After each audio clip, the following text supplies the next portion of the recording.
Well, good morning, everyone, and welcome to the Hummingbird Assembly. Our intention is to stimulate thought, create connection, and expand consciousness. We are an assembly of people who will teach each other to find the miracle of joyful living from life circumstance to accomplish that which seems impossible. I'm Reverend Michelle. It's a pleasure to have you here. Happy Easter. Lots of treats on the table. Please eat some of the chocolate. Don't make me take it home. There's already too much there. The announcements this week are pretty much the same as they are every week. In the center of the table, we have two boxes. The green bin is the most important one, in my opinion. So I asked for you to contribute what you would like to talk about at our discussions. This is your assembly, and I would love to know what is on your mind. So put it in the box. There's paper and pen. And don't worry, just because you put a suggestion in does not mean that you have to lead discussion. I'll still do that. And the white bin is where we collect our donations. We have to pay for this space, and we're grateful for your support as we do that. The only other thing that I want to share with you is that we are continuing to collect awakening stories. If you would like to share your story of your experience of coming to the life you're leading now, please feel free to email it to admin@hummingbirdAssembly.com. We're going to use these stories to help people feel comfortable in what they're experiencing in their life, to know that they're not alone as they go through the transition that is happening to so many people right now. So the email address again is admin@hummingbirdAssembly.com. How long do you want those? Pardon me? Go on. To remind you that I'm deaf. How long do you want them? As long as you write it. Yeah, okay.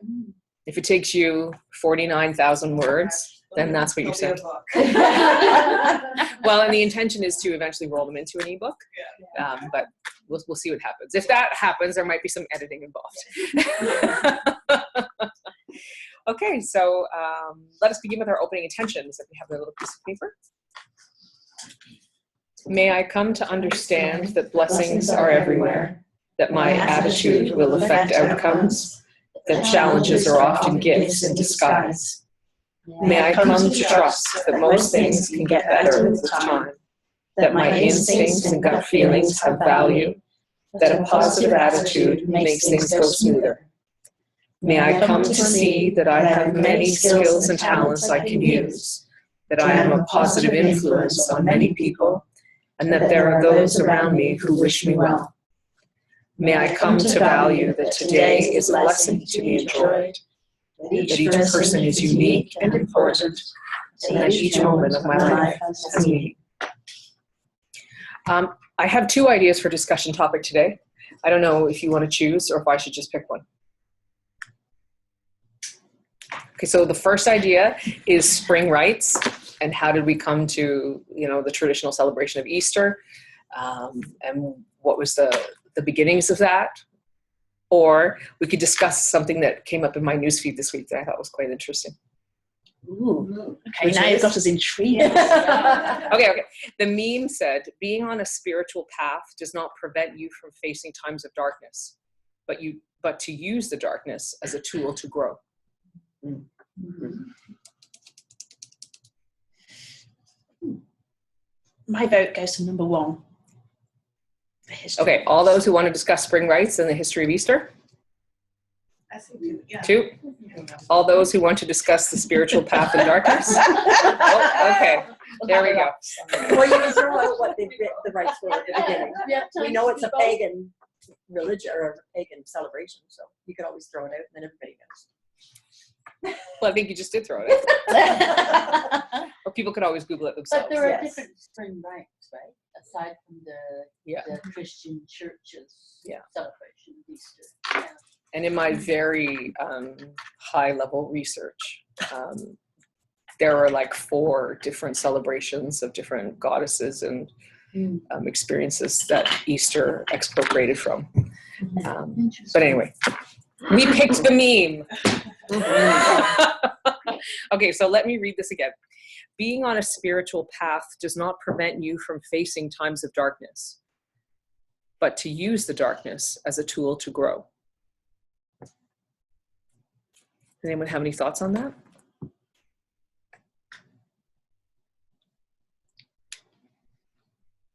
I think the way that I decipher that is it's a little bit like facing your fears. If you just bypass them, the dark's always going to be there. The shadow follows you, essentially. Whereas if you actually look it head on and deal with it, it gives time for the shadow to go, whether that's the devil, using inverted commas here for those on Zoom, the devil, or anger or poor emotions or whatever it is that's triggering you during that time. It has to have a chance to disperse by facing it. That would be my definition, my understanding. And do you think it's helpful to do that? Yes. Yeah, because otherwise it will always be dark when it comes to whatever's attached to it, be it an experience, be it language you're using, or a fear. It would always be attached to you. No, again, that's how I deal with darkness personally. Right. Anybody else? I think as a spiritual being having a human experience, we're never going to be able to get away from darkness. There's going to be deaths in our lives. There's going to be divorces, friendship breakdown. There's always going to be something. But is that you have death to darkness? confront. See, that's a whole other topic. Well, yeah, no, it's darkness to the people it leaves behind. I don't think of it as darkness. Well, I have not had a death in my life since I've awoken, so I don't know. It was horrible before. I feel like, grief is really an invitation to remember how much that person mattered. Yeah. I don't see it as, it hurts because you don't have that engagement with them anymore, but I know it's a totally other topic. I'm sorry. I kind of see it as like the darkness when you read that. It points me to my behavior sometimes. So Sorry, Amanda. It points to my behavior sometimes. So things that I might have seen as like a dark side of me previously, since I've kind of shifted on my own path, I use as a tool. So like numbing out with food, for example, people might see that as like a dark side to themselves, but really it's there to teach you a lesson. And so as I dig into those lessons, so I catch myself doing something that might be considered like bad or dark or something I'm not proud of, but I use it to figure out like what's wrong as a tool. And so I think what you're talking about when you talk about death, is death really dark? Like, is anything really dark? It's really, It's all our perception, right? right? So we consider it dark, but really it's just another code or just another message coming through our body. Sometimes it comes out as good, where you give love to somebody. Sometimes it comes out as bad, where you give jealousy to somebody. But it's either really good or bad. It's just experience.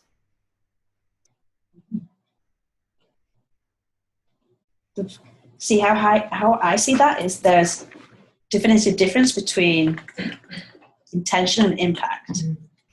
So let's take, for example, the overeating. Your intention isn't to make yourself feel bad. Your intention right then is to make yourself feel great and gratified in whatever way it is. But the impact is you recognize that you can't fasten your jeans up the next day and feel really bad about it, right? If there's big difference. So is the darkness impact or intention? Or in that situation, Combination. Say one more time. me. Yes. That situation, right, would be Yes. a darkness, I think. Because of impact. Right. My intention isn't to go, I'm joining the dark side of gluttony. No. Or maybe it is a little bit on Easter, okay? I don't know. Again, it's intention, impact, right? I don't know. That's a very interesting point. Because maybe the intention, when you overdo it, like really what are you looking for? Maybe you're looking to connect with a person or something like Sorry, that. Amanda, Right? I can't hear you. So when you're like in the food example, right, the intention in overeating, is it satisfaction? Is it like wanting to feel full? Or is it like, are you looking for something like connection to somebody? And because you can't find that, you indulge or overindulge or, and then the impact. Yeah. Mm-hmm.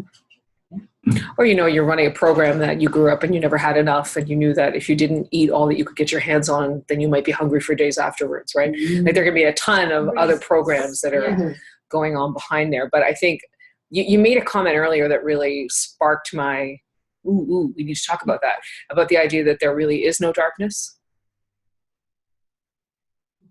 Yeah, I don't know. And if that's, it sparked me because for me, I heard like the gong of truth, right? Like there was a resonance there for me. I think that's a true statement. But if we don't call these triggers darkness, what do we call them? Because darkness, in my opinion, has this overreaching sort of evil connotation, right? It's not that the person who's overeating is being evil. But what is it? what are they suppressing? And I think that's what you were talking about, right?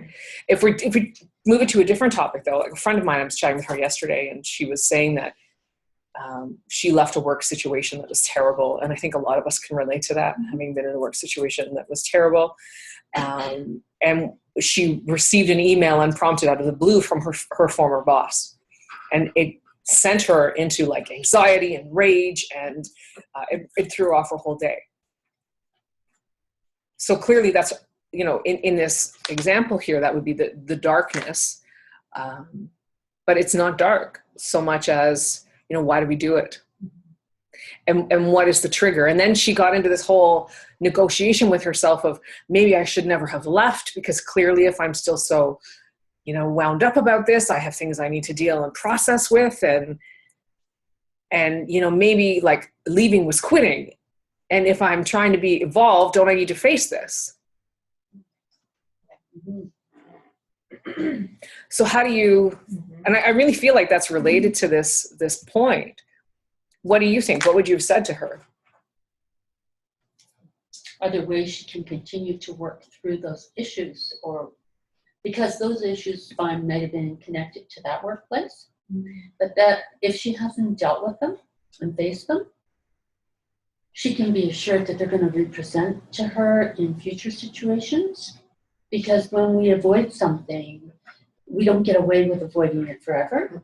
We may get away with avoiding it in that moment, but we know as life cycles through, it will come back every time you try to avoid something.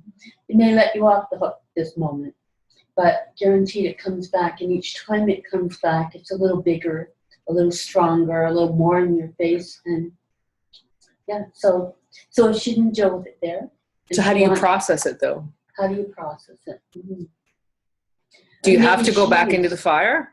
Mm-hmm. But maybe she could just sit and do some quiet work within herself, exploring what was it that really, what were the flares, what really triggered it.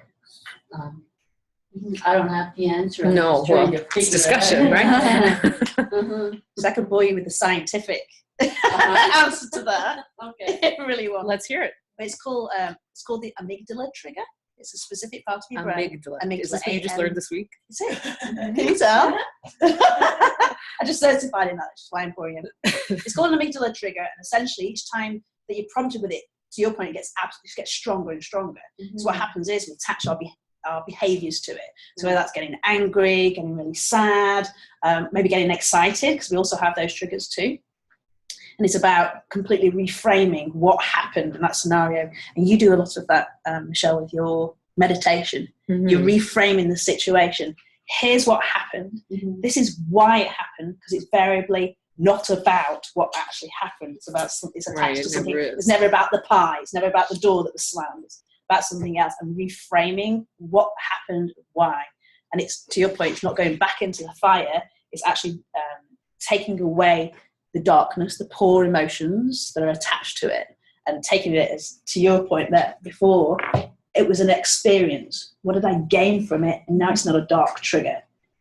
And it actually, what it does, it passes it to the thinking part of the brain as opposed to the reactionary part of the brain, because your reaction is very, very important. It allows you to fight or fly away from the situation. So your brain's constantly in protective mode. Whereas if it goes into thinking mode, you can actually put a different frame behind it and go, that sucked. But here's what I learned from it. So actually, it was a really great experience. Mm-hmm. Like you were saying about the death, it actually brings up that, wow, I was so lucky to have that person in my life. And it actually creates a whole experience behind it. But your brain actually does that. Mm-hmm. That's smart. It's also that dangerous too, because it's overlooking that experience again and again, to the point jumping into the fire. Right. And that's a scientific. I need to stop talking. Well, what I said to her was that I think what's important is to understand what your emotions were the moment you saw her name in your inbox. What were you feeling? What did you feel? Aside from, get me the hell out of here.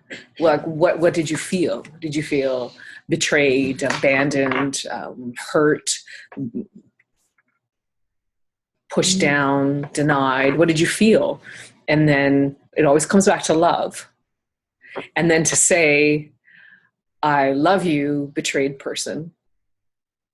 I love you. And I actually counseled her to use her name, but because we're live streaming, I don't want to put her story out there. So if it was me, I would say, I love you, exposed Michelle. I love you, vulnerable Michelle. I love you, betrayed Michelle. And say it over and over and allow those emotions to release. Like you'll have the rage come up, you may have tears come out, you may need to fart or belch. It's all part of your body releasing that experience. Because I don't think it's quitting to remove yourself from a situation that continuously harms you. And part of survivorship is leaving a harmful situation. And I think that applies no matter if the violence is physical, verbal, emotional, whatever it is. So my question is then, how do you put yourself in a place of peace to make those statements and climb out of the rage and the poor emotions associated with it? How that's the real formula, right? Isn't it? Putting yourself in that good frame of mind. How would you suggest that we do that? To pull yourself out of the ring? Out of the rage. In the moment. Yeah. Like to leave that toxic environment, you mean? No, So she's triggered by that person's name. Yeah. Instantly she's filled with a certain emotion. Yeah. How do you make that step from that emotion to being able to say, I love you, furious Ella, and to actually make those connections? How do you leave that emotion? It's a conscious choice. You have to recognize it's happening. Mm-hmm. See, you won't ever move forward without consciously being aware that you want to move forward. So her first step was recognizing that I don't like this response that I'm having. And that she came to the place of saying, maybe I need to go back because this name has come up and caused this response, signals that she is ready for change. Right. So you have to be ready.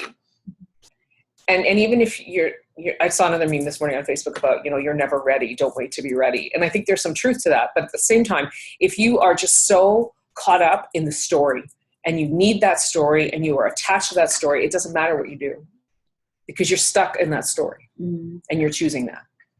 The first key is to have the awareness that it's a choice. And I think she would learn that lesson regardless of her choice at some point. But I guess it depends on the way that her brain would perceive it. If she would have to go back to that situation to work through it, or to see that, like you were saying, in a different part of her life down the road, and then connect the two and realize. We've been discussing the 20 universal laws for the first almost 3 months of our assembly. And one of the laws is about vibrational attainment. And it discusses that you will continue to call forward the experience until you release it. Right. And that's exactly that, right? I think that's an important part too, what you just said, is that like pulling yourself out, first the awareness that you call forward the experience. Yes. You asked it to come, so now it's here. So maybe once we understand. It doesn't usually happen at the beginning of your awakening that you acknowledge that, right? Right. Because typically at the start, we're still very trapped in our victim mentality. How did I get here? The world is doing this to me. Why did this happen? When is it going to stop? What else can there be? Just by the way, that's the worst question. Don't ever ask, what more can I take? Because that is an energetic invitation for, oh, she doesn't feel done. And then you're like drowning in a chemical shitstorm. And that's not what you want, right? So the moment that you notice yourself saying, what more can I handle? You can actually, I've had enough. And they're like, oh, she thinks she's done. Okay, she can be done for now until you learn the lesson, and then whatever will happen. But don't ever ask that. Don't ever ask that. What more can I handle? What else could there be? Every time I hear that. Oh, sorry, I'm going to move along. Well, it upsets me because I'm a healer, right? And my job is to help people move forward. And I can't help you move forward if you're continuing to do these self-destructive. That is a self-destructive thing. And we're not aware of it. We're not aware of it. So anyway, we're back to the victim thing. So when you start your awakening, the first step is to recognize that you have choice. And I think it's much later down the path that you're able to say, what in me is calling this experience again? Because we're not all at that place of responsibility. At the start, we're at what do you mean I did this? I didn't do this. Why would I have called for that? Oh, well, I guess it did confirm that I'm worthless, and that's the plan that I'm kind of running. Oh, well, I don't want to be worthless. That's awesome. Keep saying that. I'm worth something. I'm worth more.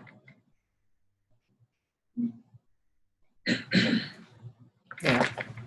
Am I down a hole? I feel like I got off topic. No, I think we're all just digesting the fact that a lot of it's down to the language you choose in the moment. Yeah. It's huge. It's really perception too, isn't it? Yeah. It's interesting because all that keeps comments were made and all that kept running through my mind through my journey of chronic pain and releasing it. One of the things I used, and it was perception every time the pain hit and put me down, it was like, it's just a sensation. It can be likened to tickling or pain. It's a sensation. That's all it is. And I think that's the same with this. It's how we perceive. And that's what Ella's talking about too. I think it's a beautiful way to look at it. Yeah. Don't you love when the science Just and perceive. spiritual come together? Mhm. That's like my favorite thing. It is perception. And your perception is shaped entirely on your experiences and your own truth, which is why I always say the truth is not an absolute state, because as you evolve, your truth changes. Can you define your what the truth perception. means? I don't think the truth is a fixed thing, just like perfection is not a fixed thing. Right. Like when the wheel was invented thousands of years ago, it was perfect. But could you imagine putting that wheel on your car? It's not perfect. And as you change and grow, your truth will change. Going back to the example of the person who overeats, right? That person believes that they are fat and worthless. And then as they do their emotional work and then they do their nutritional work and they become the beautiful goddess that they've always been, but now in a form that is more societally considered skinny, they can say, wow, I'm beautiful and healthy. Does that make sense? Yeah. And that will happen in all of your experiences. Because another one of the universal truths is that, and this is a little heady, I don't know, anyway, that the only person who exists in the world is you. Right? And so when I'm not at home, those people don't actually exist. The street doesn't exist until I'm turning on the road. And that's true for everyone. And while that is a truth, that means that what I perceive is my experience and not your experience. So think about people who've grown up in an abusive home. One of them will remember and one of them won't. And psychology tells you that that person is blocking it out and the other one is facing their reality. Are they? Because for that person, it really didn't happen.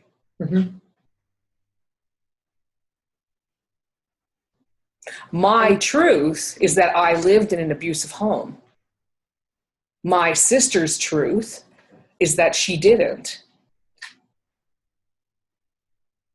And we don't need to agree to find harmony because it's her truth. And once that was a huge epiphany for me. Do you remember we were having sushi? Sushi Yes. brings the best Yes. things to your life. I had this huge epiphany and like I needed to almost go home and have a nap after I made that connection. Because there's this huge gap that's created between two people who experience the same thing but perceive it differently. Because we're so embedded in right and wrong. Truth is not absolute. And right and wrong are not absolutes. They are totally subjective matters. And once I had that freedom moment of that actually only happened to me. And maybe it really didn't happen to her, and that's okay. She and I have completely bridged that gap. Not that we ever had a conversation about it, not that I ever shared this truth. If she watches this video, she's going to be like, holy shit, why is she putting this on the internet? My mom's probably going to say the same thing, but bless them all. It just happened naturally because energetically you are no longer creating blockages in the truth. I don't have to be right. She doesn't have to be wrong. That's a huge awakening. Yeah. Don Miguel Ruiz explains that law so beautifully in his book, The Four Agreements. He talks about, actually it was the fifth agreement. He talks about how everybody has their own theater. And you go in that theater and I see you differently than the theater you go into and see you. And it was the way it was like an object lesson, which I love. It's just like, wow, I never thought of that.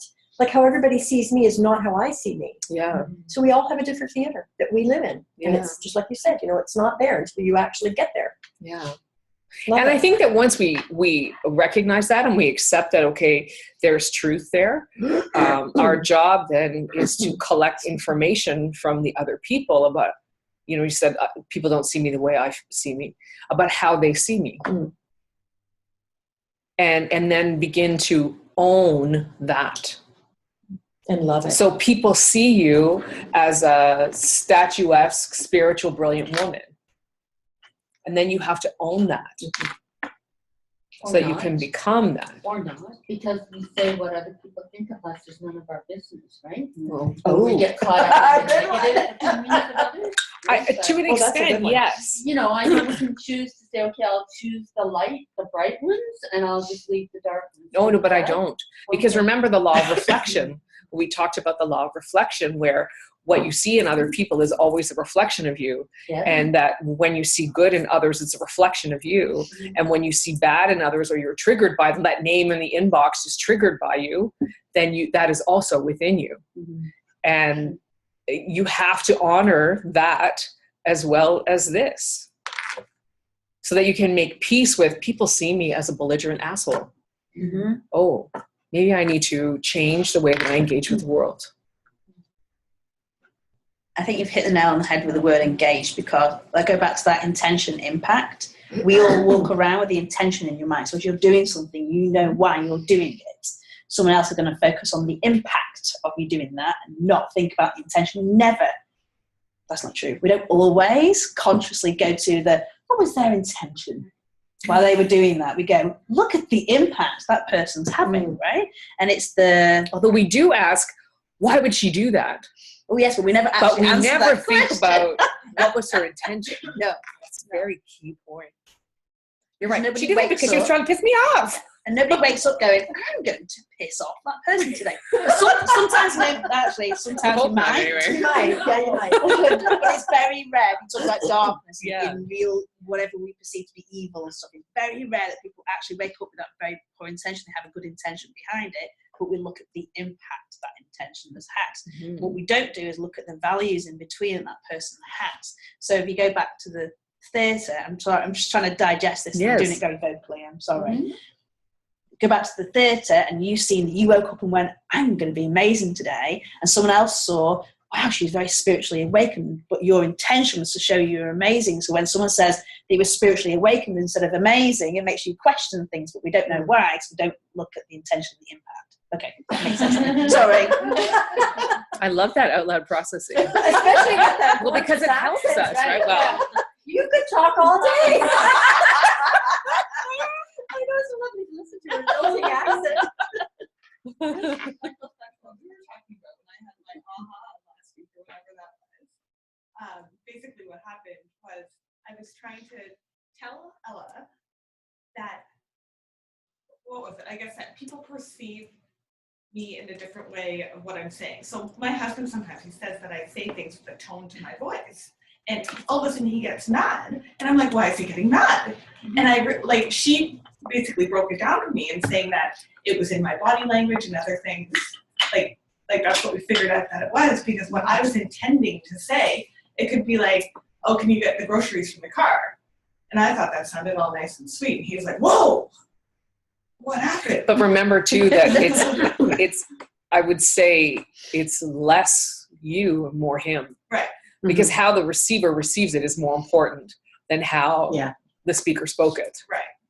And I think, we did go over that, right? Because he's just feeling put upon in his life. Right. Yeah.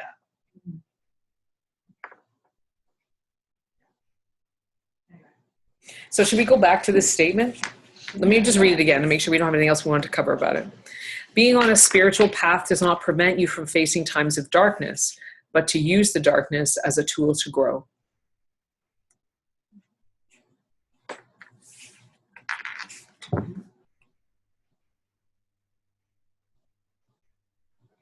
Do we feel like we've covered that? Can you read it one more time? I can't hear you, Amanda. Can you read it one more time? Yes. Being on a spiritual path does not prevent you from facing times of darkness, but to use the darkness as a tool to grow. I think as we go along our spiritual path, I know in my own experiences, so if I'm experiencing anger, that's not what it used to be. So say even a year or two ago, I might hold on to that anger a little bit longer. Now I see it for what it is. I say, okay, I'm angry. Why am I angry? And I get over it fairly quickly. So I think, I don't know, like I said, that's my own experience. I can't speak for anyone else, but my darkness doesn't last as long as what it used to. Does that make sense? Because you're consciously aware Right. of the darkness when it comes in. Right. And addressing it. Like I can't handle it anymore. If I even feel anger, I'm like, I'm angry, throw it out the window. How do you release it? She throws it out the window. But like, I recognize the fact that I'm angry. And then usually, You choose not to. You stay choose there. not to feel it. yeah, Yeah. exactly. So instead of, say you cut me off in traffic, I'd be like, oh, she cut me off. oh, And then let's I'm come just back like- to road rage. And instead of getting angry, now I just send love. Yeah. I just do a complete 360. Yeah. Hmm. But I notice it like that. When I hit road rage and I get really pissed off because somebody's in the lane and I need to turn right and they're in my way and why would they be there if they were, I just take a deep breath and go, I love you, victim Michelle. Oh, I love you, victim Michelle. Something else I discovered in road rage situations is that recognizing that they probably were put in front of me for a reason, Well, yes. to slow me down, to stop me from speeding, because whatever. Maybe right? there's a I'm cop not up gonna be in ahead. that accident. I'm not going to get that ticket. Yeah. And now I can bless them and say thank you. Right. Thank you. Right. Mhm. You don't need to rush. You have enough time. Yeah, right. Slow down, smell the roses. Not quite, but Well, I was asking about how you process it though, because if we go back to the idea that, you know, that we're triggered until something goes away, I wonder if you process at all why you were made to be angry by the experience. Oh yeah. Yeah. Well, I think, right now I'm in a point in my life where I feel like all those emotions I really kind of tapped into and figured out where the root cause was from a lot of that stuff. Your inner child workshop helped a lot with that, going back to that and figuring out those different triggers. So I think, right now, in my truth right now, it is that, that I'm just kind of recognizing it. Yeah, like I said, sending love and then just dealing with it that way. I just can't sit in it at all. Because here, we have a few minutes, and this might open a big can of worms, and I'm sorry if it does. Gomeshi. Everybody's angry about what happened there. Whether you're angry because you think the verdict was unfair, if you're angry because you think the witnesses were lying, everybody's angry about it. And I don't feel like anyone is processing why. There are the convenient answers. Well, I'm angry because the system failed them. Well, I'm angry because women are always put on trial. Well, I'm angry because everybody assumes that women are telling the truth and clearly they were lying. Well, I'm angry. But those are the knee-jerk responses. Truly, why are you angry about this? Mitchell tried to talk to me about Gomeshi, my husband, whom I love. And, you know, usually we have conversations where we're not both on the same side of the coin, and we're okay to have the conversation. And all he said was, so Gomeshi, eh? That's all he said. And this rage bubbled up in me, and I started literally shaking. My legs were vibrating, and I looked at him and I said, I cannot even have this conversation with you right now. And he was like, dude, all I said was Gomeshi. I can't talk about this. I cannot talk about this. It's like, okay. A lot of us have that response. Mm-hmm. And yes, I did take the time to explore and examine what it was that was calling out in me. And I don't know that I have an answer yet, because it's a really deep-seated rage. And it takes a lot of consideration and what were those feelings in that moment, because rage is not a feeling, it's a reaction. It's not a feeling. So what is the feeling?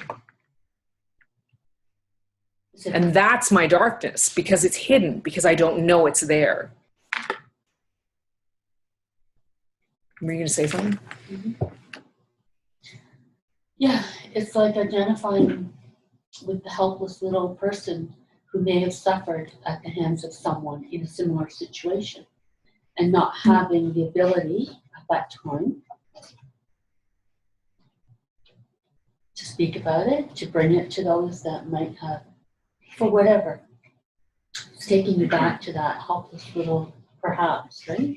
I think in many people that feel that rage and anger can identify personally or someone very close to them who may have suffered at the hands of someone else. Yeah.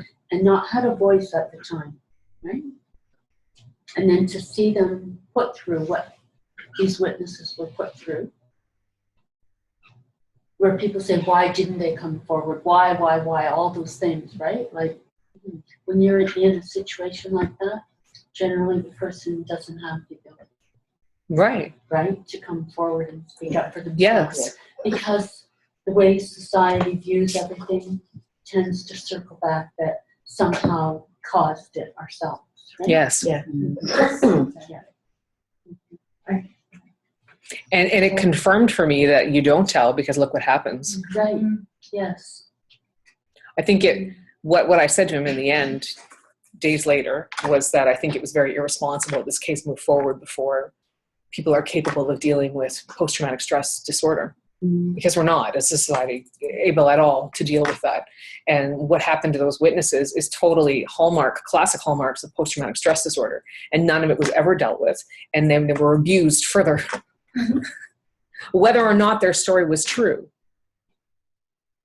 they are in post-traumatic stress disorder, and there is no compassion or respect for that experience.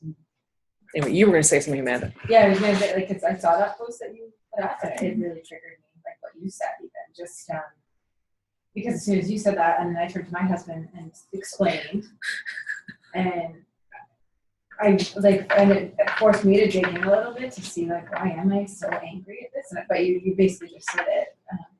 It's this idea of not being seen in a way, like not knowing how to, sorry to generalize by sexes, but not knowing how to make a man understand what it feels like to be overpowered and assaulted by somebody, and to know that physically they have the capability to do that. And I'm married to a really gentle, loving, awakened man, but he's still never going to see it, in a sense. I don't know. That's how it made me feel. It was like, no matter how we tell our story, no matter how you try to show someone what that does to you, like, I don't think a man can really understand what it feels like to walk down the street and know that if somebody wants to hurt you, they can. And I don't know how to ever make people understand that. Well, that's what that was the anger it triggered in me. It was like not being able to be seen. What I would say to that is, we probably don't want them to understand, because we just want it to stop. And so the bigger question becomes, how do we make it stop? Right? That's what we should explore as a society. How do we, whether or not it happened to those three women, whether or not it happened to whomever, how do we make it not happen?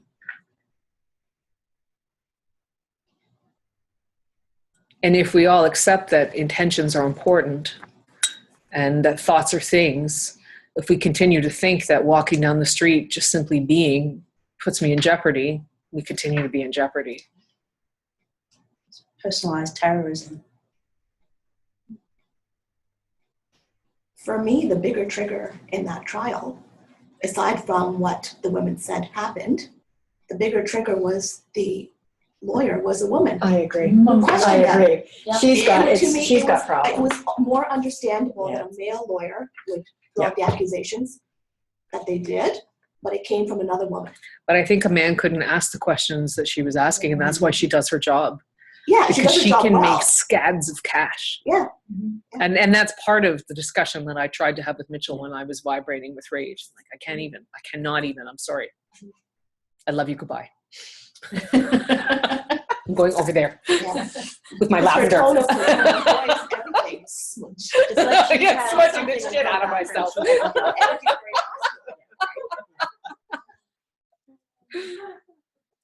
When situations happen, I often find you, and you said it before very eloquently, the fact that you immediately attach your own experiences to that. How did I feel? How would I have felt? How did my friends feel? I was wronged in some other area that wasn't necessarily like that. So I can empathize with that person. And that goes back to the trigger, because you make the story bigger and worse and more hurtful, and the more you talk about it, and that draws it back to you going, okay, now I have this experience that's been put in front of me again. What do I do with this? Am I ready to face it? Right? And how do you face it? What are the tools available to you to face it? Right? Yeah. Damn triggers from someone else's experience. That's powerful. Yeah. Your brain. Yeah. Memory is long. Again. Memory is long.